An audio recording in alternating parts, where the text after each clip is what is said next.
vamos a iniciar, vamos a orar para iniciar el servicio y le cedemos la palabra al hermano Jorge. Bendito Padre, gracias te damos por este día. Te pedimos que tú bendigas, santifiques, ven Señor, la vida de cada uno de los presentes. Te damos gracias porque tú eres bueno y para siempre es tu misericordia. Gracias, bendito Señor, porque hasta aquí tú nos has ayudado. Ebenecer, bendito Padre, porque tú nos has provisto, bendito Señor, de todas nuestras necesidades y has cuidado de nosotros. Te damos gracias y te pedimos que esta reunión, bendito Señor, el Espíritu Santo, la tome en sus manos y que la palabra que la va a impartir el hermano Jorge, bendito Señor, que tú hayas hablado a su vida, bendito Padre, que nos transmita, bendito Señor, esa palabra que tienes para nosotros y que nosotros caiga en buen terreno para que se fructifique, bendito Señor, y te damos gracias por la vida que tú nos das. Todo te lo pedimos en el nombre que es sobre todo nombre, Señor Jesús. Amén y amén. Adelante, hermano. Muchas gracias. Pues buenas noches, hermanos. Bienvenidos a esta clase. Contentos de estar junto con ustedes. César, César, vale, ¿por qué no? Efectivamente, vamos a ver qué nos habla el día de hoy el Señor por medio de su palabra. Vamos a iniciar pidiéndole a todos que tengan por favor a la mano su Biblia. La verdad es que no vamos a navegar hoy por la palabra, ni a esgrimirla, ¿verdad?, de un lado a otro. Nos vamos a ir a Marcos. Va a ser el capítulo 6 y de los versículos 30 al 44, algo pequeñito, pero esperemos que sea que tenga gran contenido y que sea de bendición en nuestras vidas. El tema del día de hoy es la multiplicación de nuestros recursos. Tenemos 3 objetivos. Nuestros objetivos van a ser: el primero es estar conscientes y con la certeza de que Dios nos capacita para saciar el hambre espiritual del mundo. La palabra básicamente es la que nos va a alimentar y eso nos va a servir para posteriormente saciar el hambre, esa necesidad que hay en las personas que no conocen de nuestro Señor y que a lo largo del tiempo espiritualmente tienen mucha necesidad. La segunda parte, el segundo objetivo, es poder entender, poder tomarlo de manera personal, el sentir compasión por los que no tienen, por los que no han probado el pan espiritual. Yo en lo personal se los puedo decir, cuando una persona no gusta probar o no gusta que se le comparta el pan espiritual, honestamente yo prefiero no insistir, yo prefiero que de esa persona sea lo que su voluntad haya decidido, porque en un momento consideré que las perlas no se le pueden echar a los cerdos. Muchas veces ese tipo de personas se burlan o esgrimen ciertas astucias para ridiculizarnos, ¿verdad? Porque solo a lo largo del tiempo nosotros podemos ir aprendiendo mejor de la palabra y podemos ser, pues de alguna forma, mejores defensores de ella. Porque hay personas que son muy astutos. En su momento yo lo fui, yo contendía, yo sacaba mi lado intelectualoide, me iba sobre la ciencia, ¿no? Lo que se puede comprobar, y siempre andaba debatiendo a aquellos que me querían compartir de la palabra. Entonces, el tercer objetivo es que debemos saciarnos primero nosotros para poder atender las necesidades de los demás. Precisamente cuando estaba redactando esta información, me acordé de las aves, ¿no? Cuando llegan a su nido y tienen a sus polluelos, pues un macho que llega sin alimento en la boca no va a poder compartir nada, ¿verdad? Básicamente va a estar con el pico abierto y sus polluelos pues estarán recibiendo nada. Entonces es importante aquí que primero nos saciemos primero para poder atender las necesidades de los demás. Yo les quería preguntar si alguno sabe, como les platicaba, nuestro libro de hoy es Marcos. Si alguno sabe quién es Marcos o este libro por quién fue escrito, el libro de Marcos, si alguien nos pudiera platicar. Esperamos un momento en lo que abren sus micrófonos y si no, después de unos segundos, yo les platico lo que investigué.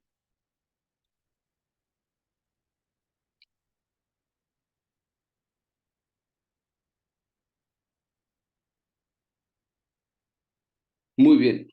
¿Por qué se los pregunto? Porque creo que es importante conocer todo el panorama, todo el panorama o cuál es el contexto de lo que nosotros estamos aprendiendo, porque creo que si aprendemos por encimita, somos débiles en la palabra, entonces es necesario entender de qué viene, ¿no? De qué vienen esta información. Pues Marcos no era uno de los 12 apóstoles de nuestro Señor Jesucristo. Él se integra posteriormente con Pedro y aprende y escribe lo que Pedro le enseña. Entonces, al parecer es después del año 64 cuando Pedro ya pues es muerto. De aquí viene este libro, ¿no? Viene o está escrito de una manera ágil, es decir, le mete mucha dinámica. Las palabras que utiliza son de un cuento rápido o de una expresión que representa agilidad, ¿no? No se detienen los detalles o no lo alarga, sino básicamente él empieza a desarrollar su escritura de manera ágil. En Marcos 6, del 30 al 44, vamos a darnos cuenta que nuestros recursos podrán ser limitados, es más, podremos no tener, pero el Señor los puede multiplicar si los ponemos en sus manos. Aquí hay algo muy importante, saber qué son los recursos. Eh, Creo que hablamos de manera tangente, ¿no? De lo que se siente, de lo que hay o de lo que podemos contar. Pero también noté que hay otro tipo de recursos que pueden ser utilizados en favor del Evangelio. Para poder desmenuzar toda esta información, pues vamos a ver de qué se tratan los recursos. ¿Qué son los recursos? La definición es que es un medio de cualquier clase, lo que ustedes imaginen es un medio que en caso de necesidad sirve para conseguir lo que se pretende. Entonces, si necesitamos comprar alimento, pues con un recurso, que es un medio, podemos adquirir alimentos, podemos adquirir servicios, una casa, un carro, gasolina, electricidad, estudios, todo lo que nos pueda servir para conseguir algo que pretendemos. Entre estas cosas, pues hay dinero, joyas, pero también está el tiempo, que se vuelve un recurso, la fuerza, si uno es joven, si uno es un adulto mayor, a lo mejor un discapacitado, inteligencia, tecnología. Ahorita precisamente gracias a la tecnología podemos tener esta difusión, ¿verdad?, del Evangelio. Podemos estar conectados en un mismo sentir. El trabajo, también es un recurso. La Biblia, la palabra que tenemos es definitivamente el recurso más importante que necesitamos. También hay bienes o cualquier medio de subsistencia que tengamos a la mano, pues estos son recursos. Y de aquí de lo que se trata es que nosotros podamos entender que esos recursos, conociendo o aceptando que Jesucristo es nuestro Señor y Salvador, pues estos recursos tienen que ser utilizados, si ustedes quieren, en poca o en gran medida, para la difusión del Evangelio. Como parte complementaria a esta definición, pues está que es un conjunto de elementos disponibles para resolver una necesidad. Nosotros vamos haciendo nuestro guardadito, vamos teniendo un ahorro, y en cierto momento, cuando tenemos una necesidad, pues estos recursos son los que nos pueden ayudar a resolverlas, ¿verdad? O para llevar a cabo una empresa. Una empresa es un emprendimiento, no es necesariamente un lugar que se dedica a hacer negocios. Ya es algo mucho más grande, es precisamente una empresa, vamos a decirlo, la labor que realizan los pastores. Ya se requieren recursos o una dimensión mucho más grande, ¿no? De estos medios. Y aquí, pues pueden ser naturales, hidráulicos, forestales, económicos y muy importante, pues los recursos humanos. Los recursos humanos son en, en el pastoreo, en la guianza de las ovejas, pues es algo muy importante, ¿no? El recurso humano es algo de lo que se sirve nuestro Señor y también nuestros pastores, pues para poder llevar a cabo la tarea de evangelización.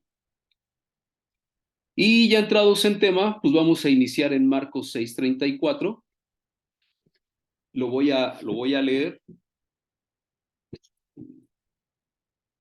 lo voy a leer todo.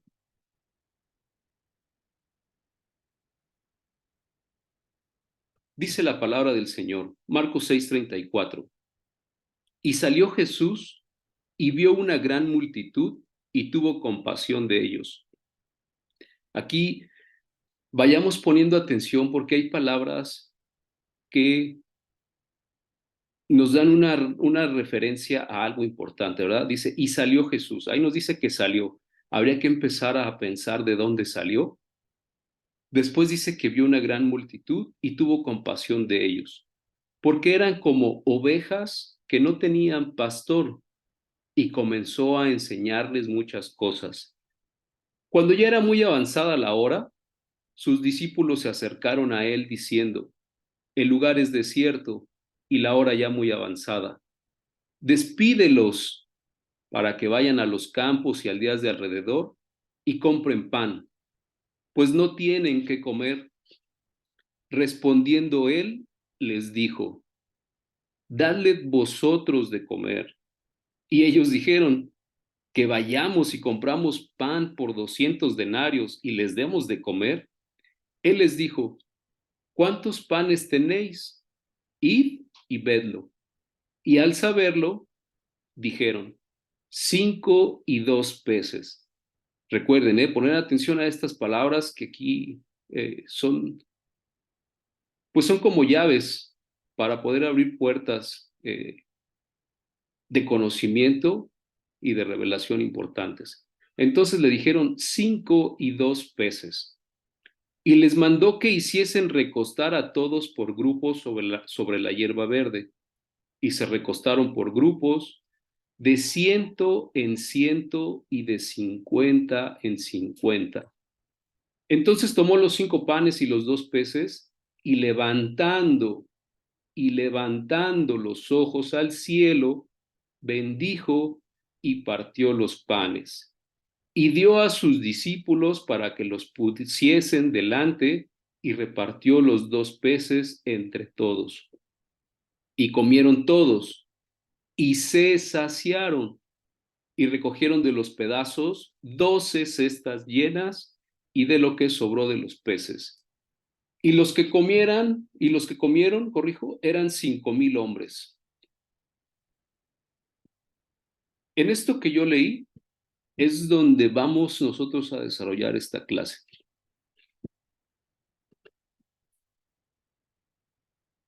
Quisiera preguntarle a alguno de ustedes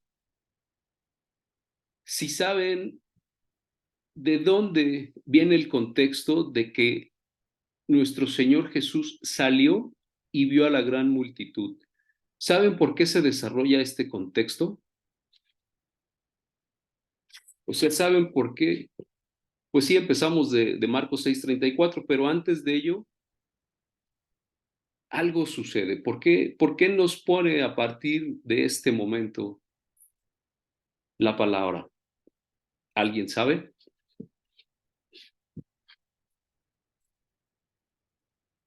Porque ellos ya habían ido a predicar con Jesús y él fue como una manera de descanso para ellos cuando van y toman el barco para ir a descansar.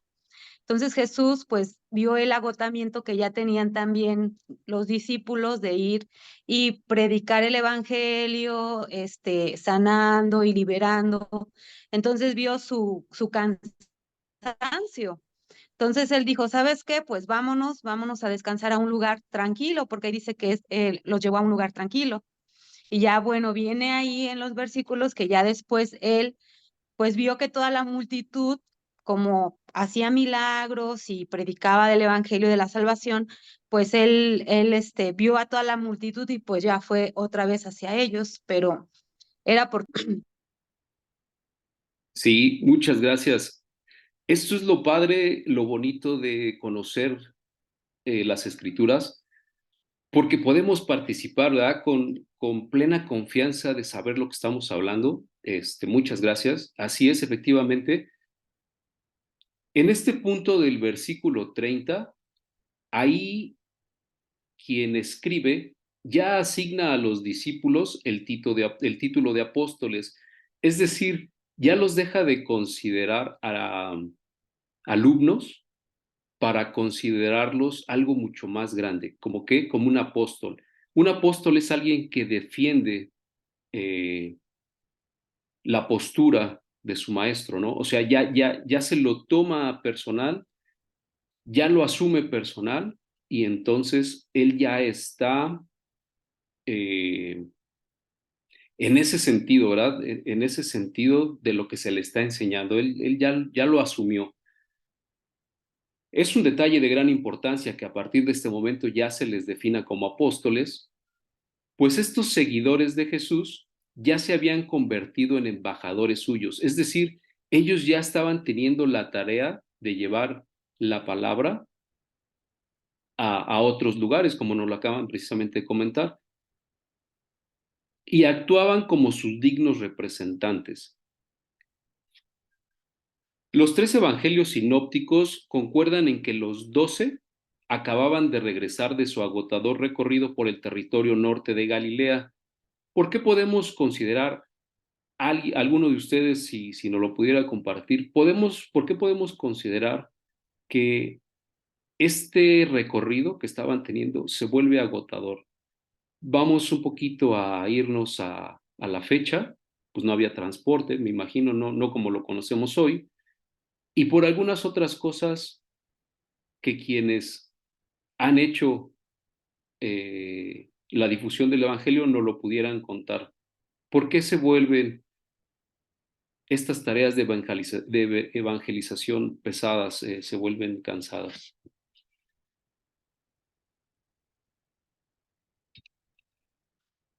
Pues aquí lo dice, ¿no, George? También porque donde iban llegaba multitud para recibir de Cristo, entonces pues ahí dice que no tienen tiempo ni para comer.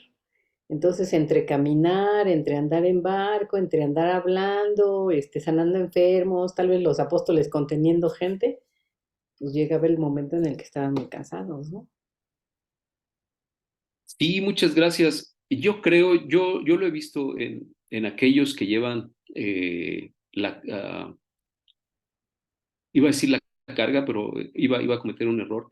Aquellos que tienen asignada la tarea de pastorear, yo he visto que su labor es pesada. Es pesada porque no todos están dispuestos a recibir. Es muy raro aquel que está dispuesto también a reconocer sus errores, a reconocer que hay algo más que su ego, que su propia persona. Y entonces, nosotros se lo decimos a los clientes en el salón, ¿verdad? Eh, la recepción es el momento más agotador para los anfitriones porque creemos que las personas absorben nuestra fuerza, nuestra energía, el poderlos saludar, acomodarlos, recibirlos, ¿cómo están? Toda esa dinámica es sumamente agotadora. Y eso es con 50 personas. Podernos imaginar cuánto sería con tantas personas, pues creo que se vuelve muy pesado.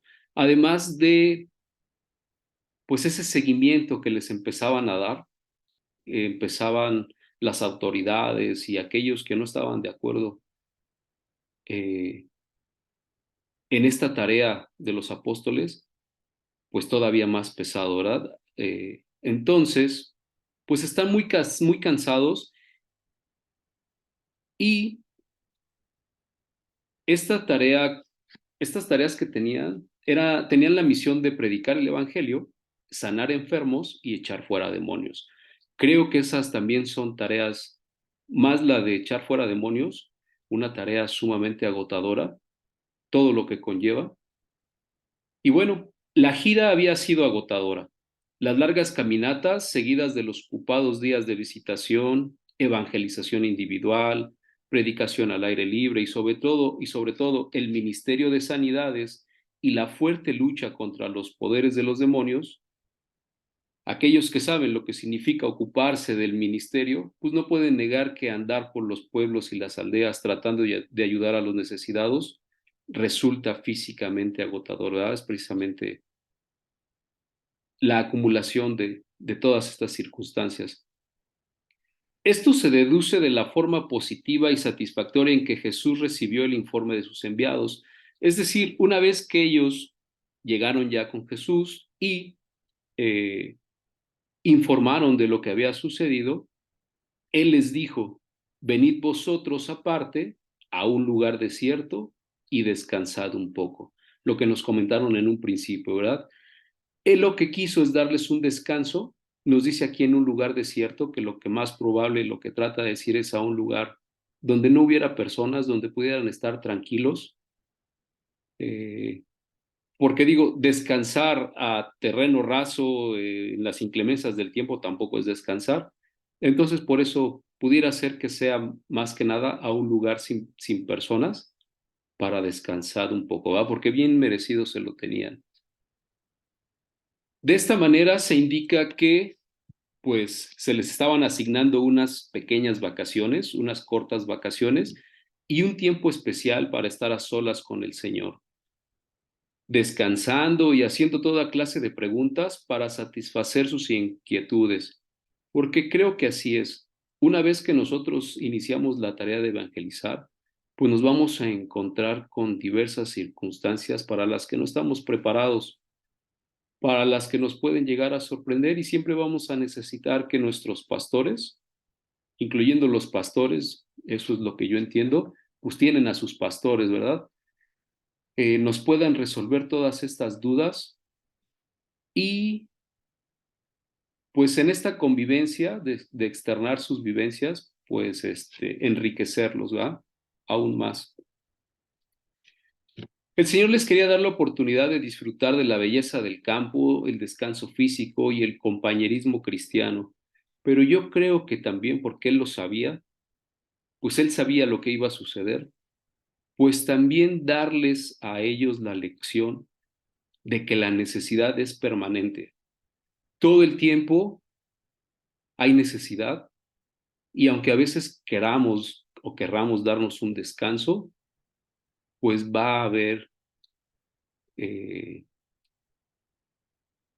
esa tarea o esa misión pues de compartir el pan espiritual, ¿verdad?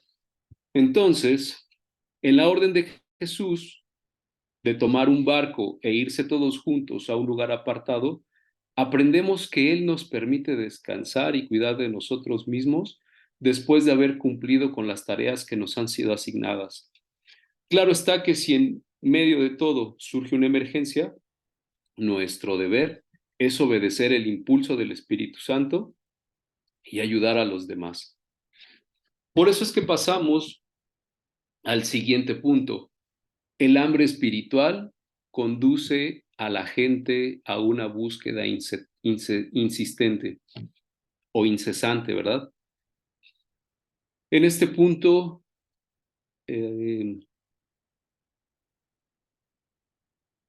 sabemos yo creo que todos lo hemos visto, que nuestros vecinos, nuestros familiares, amigos, compañeros de trabajo, hay momentos de calma, hay momentos que nosotros pues, no sabemos de ellos hasta que les ocurren situaciones muy complejas que los llevan a estar en puntos de desesperación, ¿no? Y lo que necesitan es una palabra que primero tranquilice su alma para que pues no se vuelva una psicosis, ¿verdad? A veces nuestros problemas nos pueden llevar a puntos de desesperación muy grandes. La palabra es ese bálsamo que nos ayuda a descansar en los brazos de Cristo, esperando una respuesta del cielo, ¿verdad? Entonces, aquí empezamos con este punto y se nos dice que por siglos los israelitas y hasta los que solamente estaban asociados con ellos como prosélitos, habían esperado la llegada del Mesías.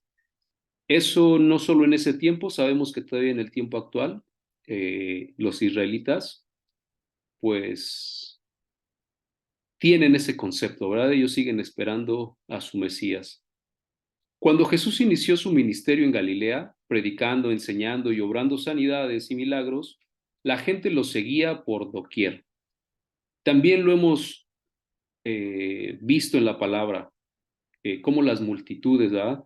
No importa dónde estaba, la gente quería escuchar, estaba deseosa, porque era un alimento fresco, un alimento nuevo, que los desencadenaba, los liberaba de esa esclavitud que les daba la ley. Recordemos que la ley es, es muy pesada de llevar, es muy difícil. Entonces, todo esto que Jesucristo nuestro Señor estaba hablando hacía que las multitudes se agolparan, ¿verdad? Lo buscaran, lo siguieran a grandes distancias para escucharlo. Tenían una gran ansia de recibir algunas de las bendiciones mesiánicas que tanto anhelaban. Pues dentro de esto, pues como cualquiera de nosotros, buscamos la sanidad, ¿verdad? Aquellos enfermos, aquellos endemoniados que también lo buscaban con el fin de que eh, estas actividades mesiánicas, o sea, que su Mesías, que su Salvador sabían que podía hacer, pues les fuera aplicados en ellos. Por esta razón, el Señor y sus 12 apóstoles no les sirvió de mucho irse solos en una barca a un lugar desierto, porque la gente lo supo y lo siguió. Lo que los predicadores, junto con su maestro, necesitaban, pues era disfrutar de un tiempo de tranquilidad, lejos del bullicio de la gente y de los conmovedores cuadros que eran tan comunes en esas regiones. Sabemos de muchas cosas que están escritas y no sabemos de muchas otras, pero pues ya aquí no lo plantea el autor, que se generaban cuadros muy conmovedores con toda la gente que buscaba a nuestro Señor en sus prédicas. Pobres, enfermos, paralíticos, endemoniados, pecadores y necesitados. Esas calamidades de la vida humana todavía existen, claro que sí, y con mucha más fuerza en el día de hoy. Esto significa que la presión de la obra evangelística tiene que ser más fuerte ahora. Demanda, pues, de más obreros, de más personas que estén dispuestas a seguir llevando el evangelio, porque no se trata de convertir a las personas, ¿no? Hoy eres azul y mañana eres rojo y hoy eres de los malos, pero mañana eres de los buenos. No, más bien es tener misericordia de aquellos que no conocen del pan espiritual para que lo prueben, para que ellos sepan, pues que nuestro Creador, que nuestro Salvador, que aquel que dio su vida por los que ama, pues está ahí, ¿ah? Como un Dios vivo y no como una figura a la que le atribuyen ciertas características, ¿no? Porque al final del día es obra muerta. Entonces, eh, Miles de creyentes están respondiendo al clamor del mundo y le llevan buenas nuevas de paz y salvación a las personas. Aún sin los medios de comunicación que tenemos hoy, como la prensa, cualquier tipo de prensa, ¿no? Cualquier documentación impresa, la radio, la televisión o el internet, las noticias acerca de las actividades de Jesús se propagaban con gran agilidad. Digamos, no tanto como hoy, pero sí. Las personas hacían una gran difusión de las actividades que tenía nuestro Señor en esos tiempos. Así fue como el viaje de descanso que habían planificado, pues no pudo pasar inadvertido por la gente. Pasamos a un tercer punto en donde vamos a ver cómo la compasión de Jesús anticipa la manifestación de su gracia divina. Vamos a ver cómo se manifiesta la divinidad, ¿verdad? Aquí. Él era 100% hombre, 100% Dios, pero vamos a ver cómo se manifiesta su divinidad. Cualquier líder se fatiga y llega a sentir agotamiento de tanto tratar con la gente, como lo mencionábamos hace ratito. Las relaciones personales, la verdad es que sí son un poquito agotadoras. Al grado de querer aislarse de todo para poder descansar un poco. Esto es lógico, pues al ver que la multitud les había salido delante, temieron que el Señor se disgustara. Sus apóstoles, ¿verdad? Como lo dijimos hace rato. Sin embargo, Jesús no reaccionó con disgusto. Es decir, aquí es algo importante. Me gusta mucho tanto cómo habla nuestro Señor, tanto cómo reacciona, ¿verdad? Porque a lo mejor alguno de nosotros que termina de trabajar y le llaman de su trabajo para algún asunto, pues va a decir, oye, no son horas, ¿no? No es tiempo.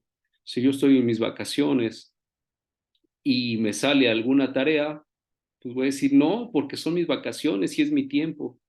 Mas, sin embargo, aquí nuestro Señor no se disgustó a la gente que lo buscaba. Él había venido a eso, precisamente a eso vino a esta tierra, a buscar y a salvar lo que se había perdido. Entonces esa era la misión principal antes que el descanso de sus apóstoles, ¿verdad? Por lo tanto, cuando vio al gentío que los esperaba con gran ansiedad, se sintió profundamente conmovido y respondió con el amor que lo caracteriza como el pastor que da su vida por las ovejas. Esto lo vemos en Juan 10:11. En el versículo 34 de Marcos 6, versículo 34, testifica que tuvo compasión de ellos porque eran como ovejas que no tenían pastor. Eh, yo creo que eso nos pasó con la pastora Paula, a mi esposa y a mí. Esta compasión que tuvo ella al vernos como ovejas que no tenían pastor y nos permitió ser acogidos bajo su tutela, ¿verdad? Bajo su pastoreo. Creo que aquí se nota mucho más intenso, porque pues aquí era una multitud, y lo principal, pues era alimentarlos espiritualmente a todos ellos. No sabemos cuál haya sido la reacción de los discípulos al ver a la gente, pero tal vez sí de pesadumbre, ¿verdad? La gente estaba inundando el lugar, ahí precisamente donde esperaban descansar, pero conociendo el tierno amor y el corazón bondadoso del maestro, ya esperaban que él sintiera compasión por la gente. Bueno, de alguna forma ya sabían que así iba a ser. Pero su compasión no era una expresión de lástima ni un sentimiento de frustración. No fue de ya ni modo, ¿verdad? La compasión del Hijo de Dios anticipaba la manifestación de su gracia divina, es decir, ese amor incondicional, pues estaba convencido de que si acudían a él era porque tenían hambre y sed de justicia. Sabiendo que él los podía saciar, esto va a estar en Mateo 5:6, siempre con la certeza, lo sabemos, lo leemos y lo podemos visualizar. Todas las multitudes siempre tenían certeza de lo que él, de su poder, ¿verdad? De lo que podía hacer. Es cierto que sufrían enfermedades y una diversidad de infortunios y que algunos habían venido solo para ser sanados, y resolver sus propios problemas temporales. Eso fue y eso es y eso seguirá. Pero Jesús sabía en el fondo de su alma, pues Él nos conoce, ¿verdad? Cada uno sentía una gran necesidad que solo Él podía satisfacer. La necesidad de ser salvos y escuchar palabras de vida eterna. Sería una enorme bendición si tuviéramos, aunque fuera un resumen, de las muchas cosas que les enseñó. Sabemos de algunas, de las más importantes, lo que nos deja una enseñanza hasta nuestros tiempos, pero también sería una gran bendición conocer los detalles, ¿verdad? Al final del día, yo creo que lo sabremos. Y además de los milagros que realizó aquel día, pero aunque carecemos de un informe de ello, podemos garantizar que les habló por parábolas para luego explicárselas y aplicarlas a sus necesidades espirituales. No cabe duda de que los llamó a dar frutos de arrepentimiento, porque también lo hemos leído, lo importante de la obra que hacía nuestro Señor en aquellos enfermos, en aquellos pecadores, pues era que dieran frutos de arrepentimiento. ¿Por qué? Porque esto, considero yo, hace más que la mucha palabra, ¿verdad? La mucha palabra luego tiende a hartar los oídos de nuestra contraparte, pero cuando damos testimonio del arrepentimiento, ahí empezamos a generar un sentimiento más a conciencia. Además de instarlos a abandonar la vida mundana y de consagrarse al discipulado cristiano. Como lo sabemos, esa era la instrucción, ¿verdad? Después de obrar en la vida de las personas, pues siempre había este consejo de abandonar la vida mundana y consagrarse al discipulado cristiano. No sabemos cuántas preguntas tuvo que responder, pues sí, tantas personas, tantas preguntas, pero se nos ocurre pensar que cada vez se hacía más interesante el diálogo y la exposición de sus enseñanzas. Pues sí, pasa el tiempo y la enseñanza cada vez va siendo más interesante, ¿verdad? Más con información de segundo, de tercero, cuarto, quinto, de sexto nivel, ¿no? Así decimos, wow, ahora sí, pura carnita. Pues la gente no sintió cómo transcurrió el día. Se venía, estuvo con ellos y de tal forma que ya avanzado el día, pues es cuando se dan cuenta que ya es tarde. Qué hermoso es dedicar tiempo y esfuerzo al estudio, la meditación y la práctica de la palabra de Dios, ¿verdad? Nuestro cuarto punto es ahora la compasión de los discípulos que demuestra la preocupación humana. Ya vimos que nuestro Señor ya demostró compasión, pero esta es por su parte divina. Ahora viene la de los discípulos, ¿verdad? En la que se demuestra su preocupación humana.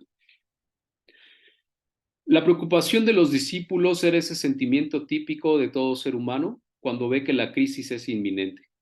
Nos compadecemos de los que sufren, pero estamos incapacitados para ayudarlos. Vamos a poner un ejemplo.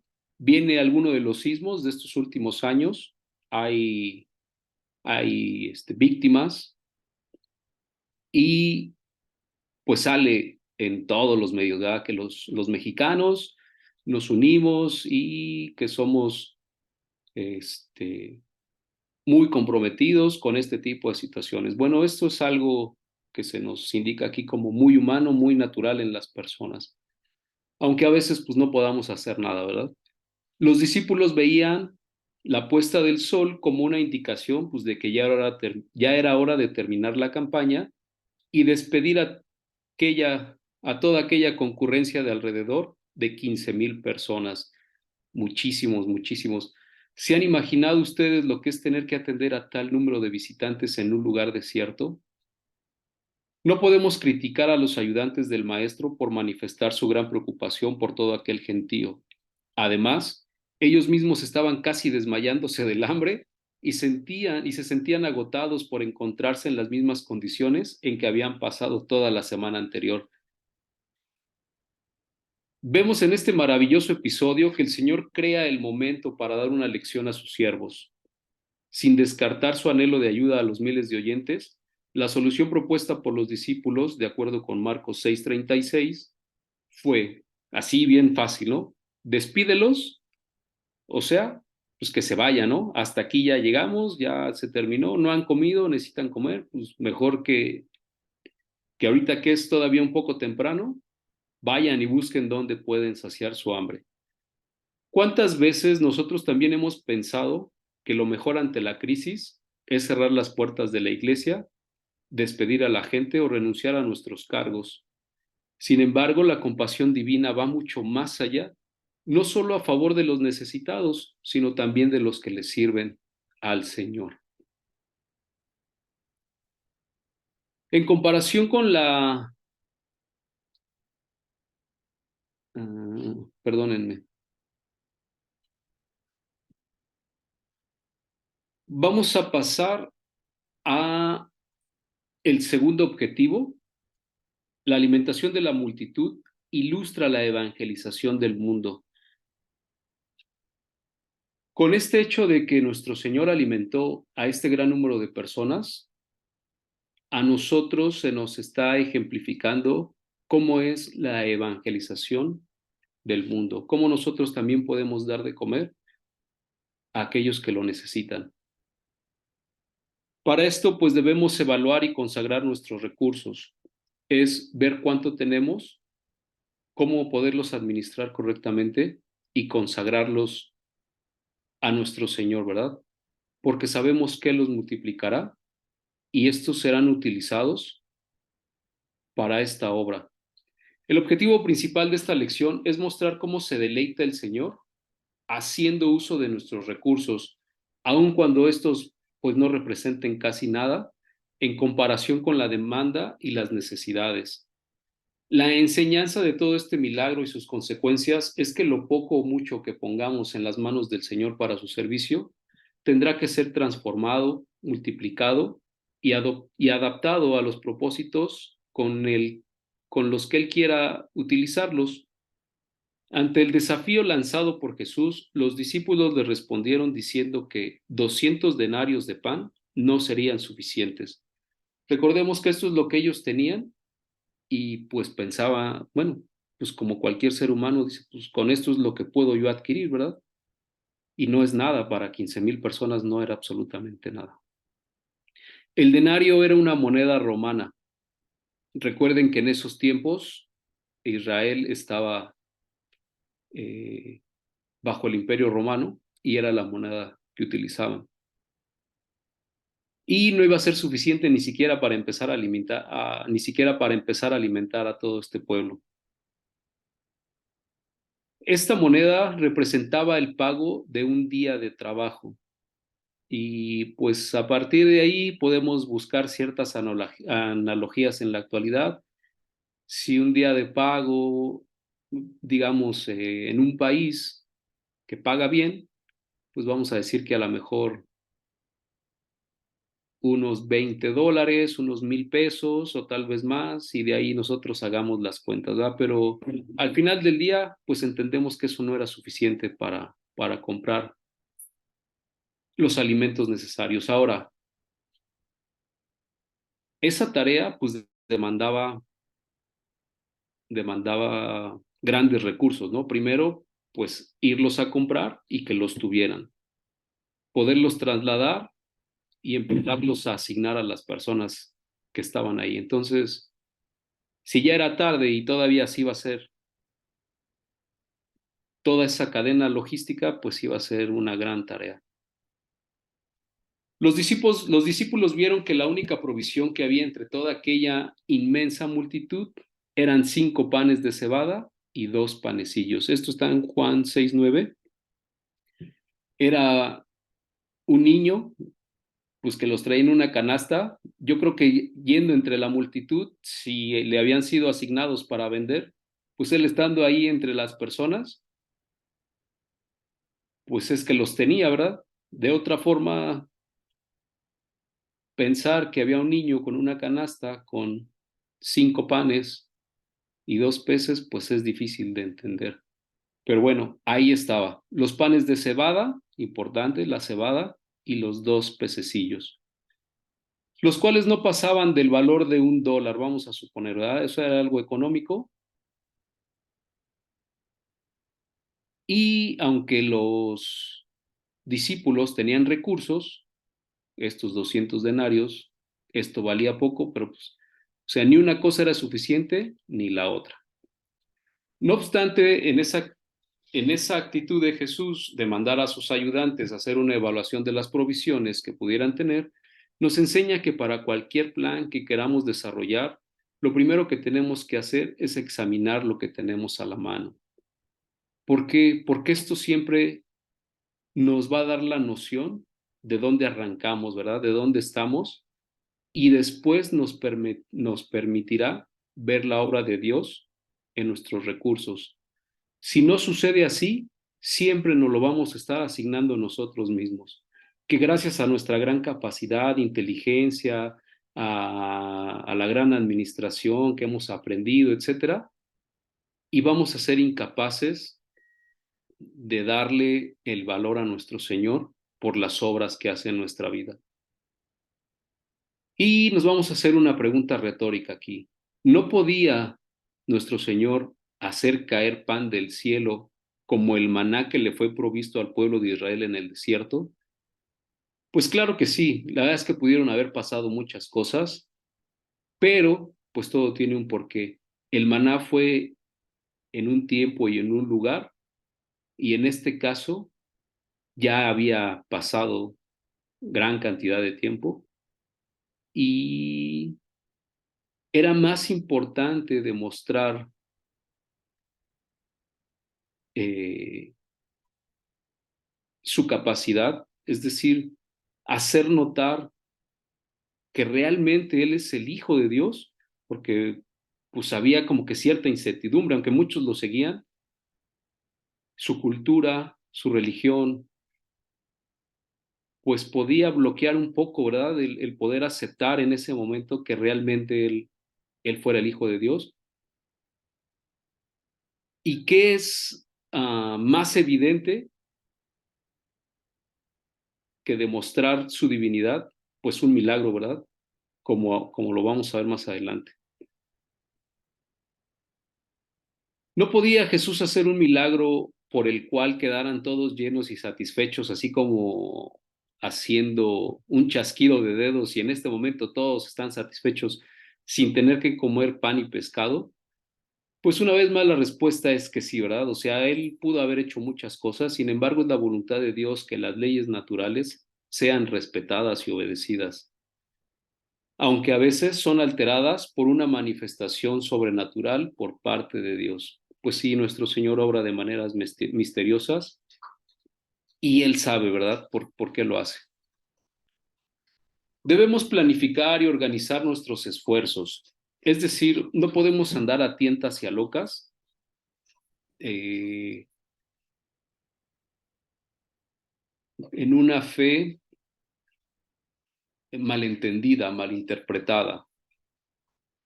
En nosotros también está la capacidad de prever, de administrar nuestros recursos, nuestro tiempo, saber cómo estamos, cómo iniciamos y ponerlo siempre en manos del Señor.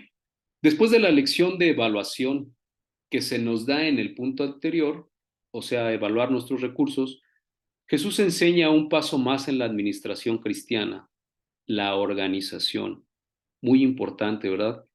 Después de recibir los panes y los peces, Él mandó que la gente se recostara sobre la hierba verde. Hay que recordar que los orientales no comían sentados, sino recostados. Esto lo podemos ver en Lucas 7:38.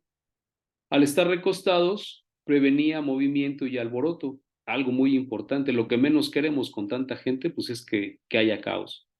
a la vez que facilitaba el trabajo de servirles ordenadamente.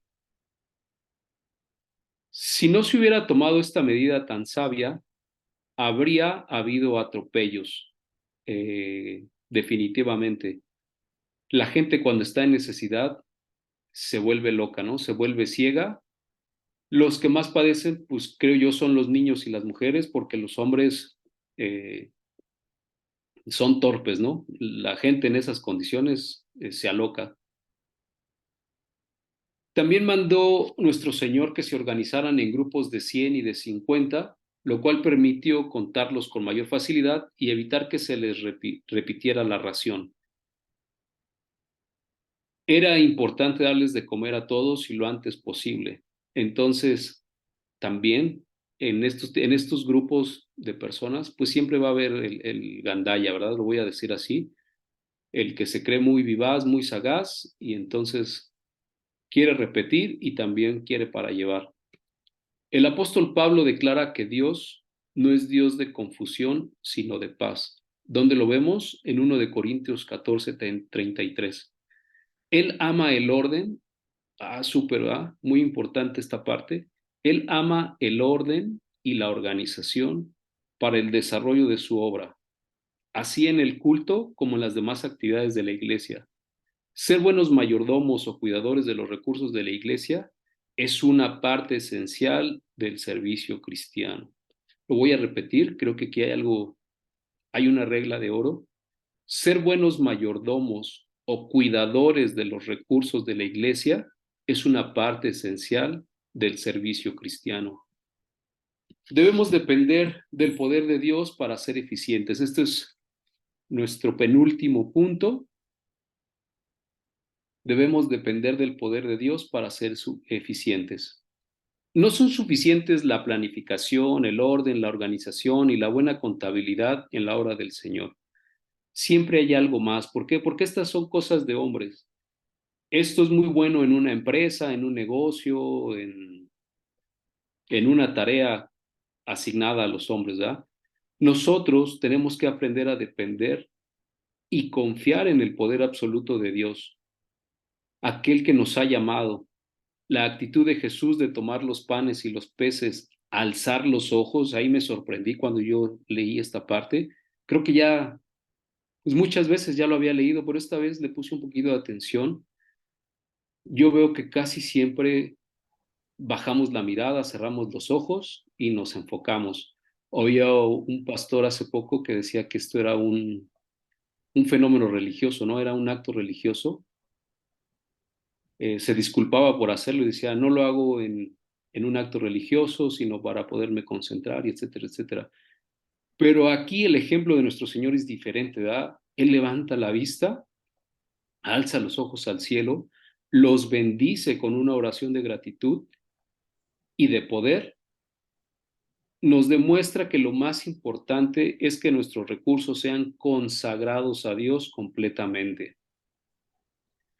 También se nos exhorta en la palabra a que debemos ser agradecidos y expresarlo delante del que nos provee todas las cosas: salud, bienestar,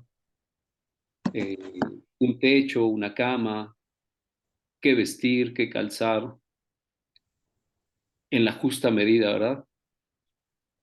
Cuando reconocemos nuestra insuficiencia y ponemos nuestros pocos recursos en las manos del Señor, dándole gracias por ello y pidiéndole que los haga eficaces, Él los va a bendecir y multiplicará. En su breve oración de acción de gracias vemos al Salvador y Pastor demostrándonos que aunque los panes y los peces provenían de un muchacho de entre la multitud, el origen de todas las cosas es Dios.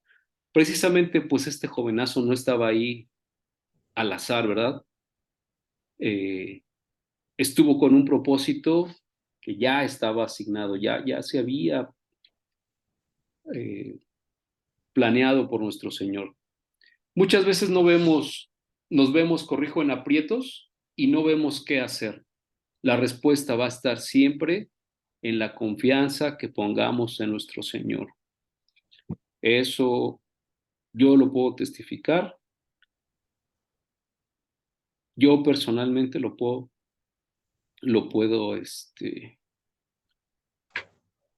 comentar. De ser una persona que solo basaba sus éxitos o sus logros por por sus propias fuerzas, en la vida entendí que no, definitivamente el control preciso lo tiene nuestro Señor. Y suceden las cosas para aprendizaje, ¿verdad? Para que yo lo pudiera ver. Si no hubiera sucedido, no hubiera podido ver cómo obra nuestro Señor en nuestra vida. El último punto, que ya es nuestra parte final, porque ya estamos en tiempo. De la última enseñanza práctica derivada de esta lección de milagros tiene que ver con la conservación y el uso de los resultados de una campaña evangelística. 3 datos importantes se conservan aquí para nuestro beneficio. O sea, hay un registro y nos va a servir a nosotros como iglesia y como creyentes responsables de llevar a cabo la misión evangelizadora. El primero es que todos quedaron satisfechos. Dicen que la mejor propaganda es el éxito, y eso era lo que hacía notorio el ministerio de Jesús. La gente quedaba satisfecha y agradecida, los enfermos sanados, los endemoniados liberados y los beneficiados con algunos de sus incontables milagros se encargaban de llevar todas estas noticias a todas partes. El segundo punto importante es que recogieron lo que sobró. Es una buena práctica administrativa no desperdiciar nada. Ahorita lo vamos a ver. Hay un punto, hay una parte de la palabra que me gusta mucho. Es cierto que Jesús podría volver a realizar el milagro de la multiplicación, y en efecto lo hizo en Marcos 8:1-10, pero no permitió que se perdiera lo que sobró. No podemos darnos el lujo de malgastar los fondos ni de desperdiciar los recursos, ya sea que se trate de lo que pertenece a la iglesia o de lo nuestro. El punto número 3 es que se guardó la información estadística. No se da el número exacto de personas, solo se alude a que fueron 5,000 hombres. No obstante, eso nos basta para reconocer la importancia de los números e informes en la obra del Señor. Esto nos enseña que en la iglesia se debe administrar todo con gran esmero y cuidadoso control. Y yo quisiera compartirles mis apreciaciones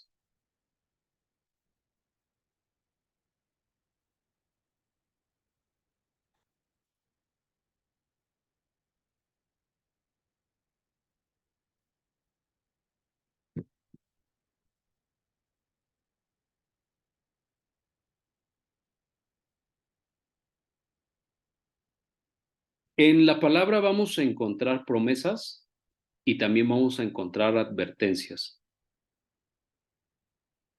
Dentro de las advertencias, pues hay 2 que van consecutivas. La de las 10 vírgenes, que creo que todos conocemos, precisamente lo hemos estudiado en clases anteriores. Las vírgenes insensatas y aquellas que se prepararon. Ahí hay una advertencia, ¿eh? Y la otra es la de los talentos. En esta de los talentos está en Mateo 25, el capítulo 25, del versículo 28 al 30. Decidí utilizar la Nueva Traducción Viviente. Creo que nos deja un poquito más claro de lo que se trata. Y dice: quitadle pues el talento y dadlo al que tiene 10 talentos, porque al que tiene le será dado y tendrá más. Al que no tiene, aún lo que tiene le será quitado, y al siervo inútil echadle en las tinieblas de afuera. Allí será el lloro y el crujir de dientes. Hablando de recursos, me di cuenta que nosotros estamos llamados a administrar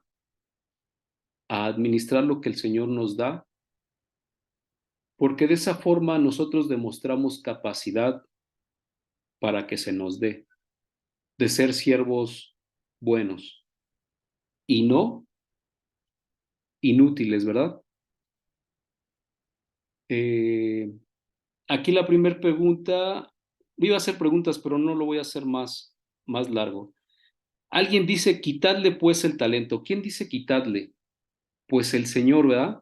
El Señor que tenía a su cargo estos siervos y les dio talentos y que se fue a un viaje y regresó y que él quiso ver qué habían podido hacer con esos talentos. Y pues el que menos problemas quería tener, básicamente lo enterró. Algo importante que vemos aquí, que alguna vez lo comenté con alguien, es qué bueno que no se lo gastó, ¿verdad? Porque si lo enterró y lo entregó como se lo dieron y así le fue, pues quién sabe qué hubiera sido de él si se lo hubiera gastado.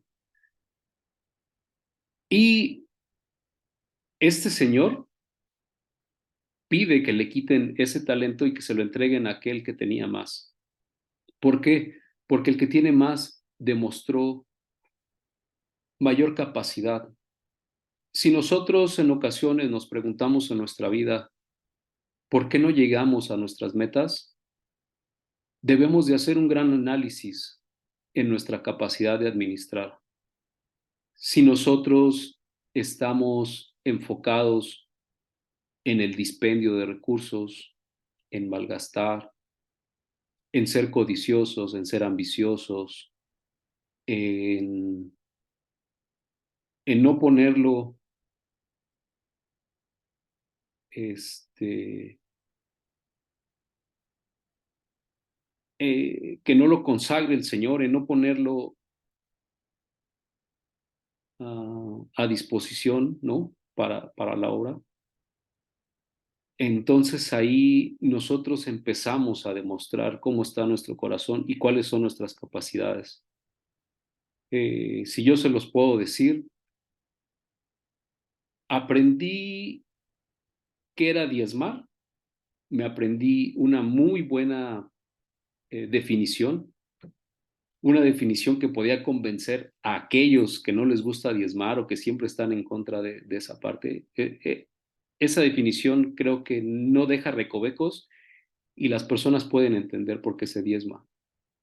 Pero más importante es que vemos o he visto yo la mano de nuestro Señor multiplicando los recursos. De la nada uno puede estar dormido y el Señor está obrando a nuestro favor, ¿verdad? Se están generando ventas, se están generando recursos. Entonces yo les puedo aconsejar que diezmen, y es diezmo, no es dar el 5%, el 3%, lo que me sobra, o no son dádivas ni son limosnas. Les platico esta definición, bueno, no lo iba a hacer, pero se las platico. Para mí el diezmo es un ejercicio de desprendimiento. Es poderle demostrar o mostrar a nuestro Señor que nosotros no adoramos el dinero, que no lo codiciamos, que no es nuestro eje rector, que no es nuestro centro de vida y que tienes la capacidad de desprenderte de él. En ese momento el Señor empieza a mirarte, empieza a saber que tu corazón no está turbio en el aspecto administrativo, ¿no? Que el dinero no te hace ruido, el dinero no te define quién es. Y en ese momento el Señor tiene la capacidad de multiplicarte tus recursos. Pero ¿qué haríamos nosotros con más recursos? Algún día yo me lo pregunté, dije, Señor, si tú me das muchos recursos, yo le voy a dar a los que tienen hambre, a los que tienen necesidad. Pero esa no es tampoco la obra, ¿no? O sea, con eso yo estaba manipulando o trataba de chantajear a nuestro Señor en una idea juvenil, ¿no? Tal vez todos no la hemos imaginado alguna vez, ¿no? Un día me voy a sacar la lotería o el melate o no sé. tonterías. Pero en este caso, era una manera de manipular para tener más recursos.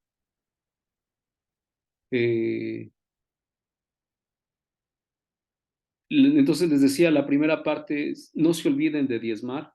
El Señor no se queda con nada, no paga con tortilla dura. Es un buen ejercicio de administrar recursos, es un buen ejercicio que nos permite ver la bondad de nuestro Señor y saber que no nos vamos a llevar nada. Entonces, lo importante es poder utilizar los recursos en esta obra evangelística, porque la mies es mucha y los obreros son pocos. Básicamente es todo. Muchas gracias por su atención, esperando que sea de bendición para sus vidas. Muchas gracias.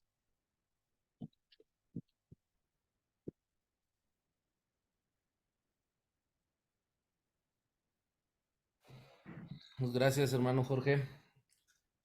Y pues hermanos, no sé si ustedes tengan alguna pregunta, duda o comentario, algo que nos quieran compartir.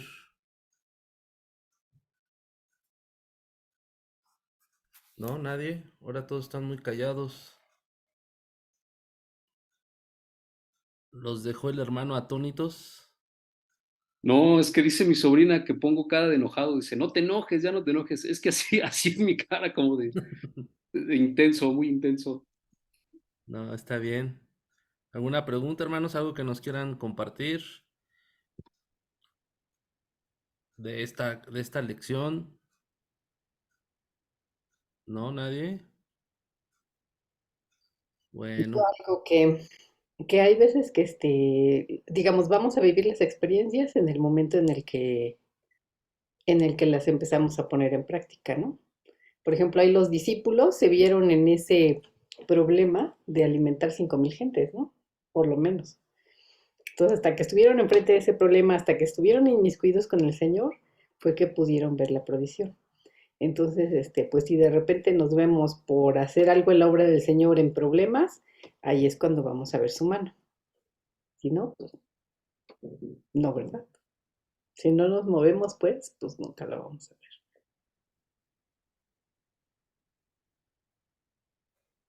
gracias. ¿Alguien más, hermanos?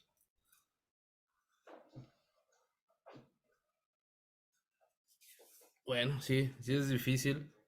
Finalmente vamos a platicar nada más 2 minutitos en esta semana, el domingo, ¿verdad? Nuestros jóvenes salieron a compartir literatura, evangelizar, y pues sabemos la preparación que se tuvo que hacer antes, ¿no? Tanto material como espiritual, y pues a través de las hermanas que tienen a cargo a estos jóvenes. Entonces, creo que ese es un buen ejemplo, porque no alcanzamos a 15,000 almas, ¿no? Pero consideramos que las almas que la literatura alcanzó, porque lo que en lo personal yo noté es de que nos faltó mucha literatura, ¿no? Mucha literatura, y la gente en esta ocasión, y no sé si también parte por el folleto que se repartió, pues era alusivo a la tradición que se viene, que es el Día de Muertos. Entonces, faltó mucho, y eso nos da pauta, como habló el hermano Jorge, de seguir planificando, de seguir,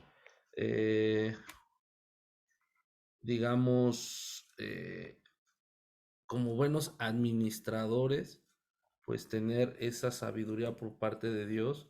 Y pues bueno, se vienen fin de año con otras actividades que también ahí es donde es propicio para evangelizar, y también para poner a nuestros talentos, ponerlos al servicio del Señor y al servicio de las personas que están necesitando una palabra de aliento, ¿no? Vemos que fueron 5,000 cabezas o varones de casa, pero sabemos que por lo menos la mujer quizá y un niño más, entonces sí como 15,000, ¿no? Entonces Dios provee y como dijo el hermano Jorge al final, primero que nos provee espiritualmente para que esos talentos se multipliquen espiritualmente y como lo vimos la clase pasada, que caiga en una tierra fértil, pero también nos debemos de preparar para estar dispuestos y saber cómo responder ante las necesidades, ¿no? Los discípulos estuvieron dispuestos a atender, que es un servicio, y después de alimentar a 15,000 personas por lo menos, pues también se sintieron cansados, como acabamos o acabaron los hermanos el domingo, pero llenos de gozo, de gratitud. Y pues lo principal es de que fueron tocados por un folleto las personas que lo recibieron. Entonces, pues bueno, eso es lo que yo les quería comentar. Si no hay alguna otra reflexión o comentario, pues vamos a cerrar esta clase con una oración y le pedimos a la hermana Lisbeth que nos lleve en oración para cerrar la clase, por favor.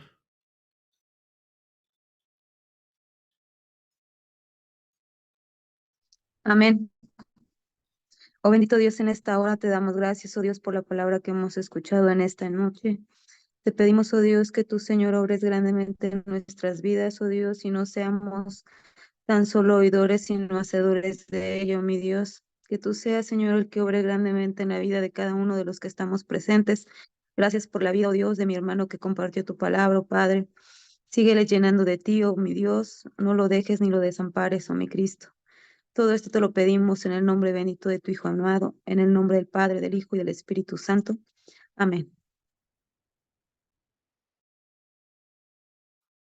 Amén, hermanos, pues que la paz de Dios esté con ustedes, en su familia, en donde se encuentren y recordemos ser esos obreros, recordemos ser es, esas personas que reflejamos el amor de Cristo, porque hasta aquí Dios nos ha ayudado y nos ha provisto de todo. Amén. Que Dios les bendiga, hermanos, y que pasen buena noche y nos escuchamos primeramente Dios el día viernes. Amén.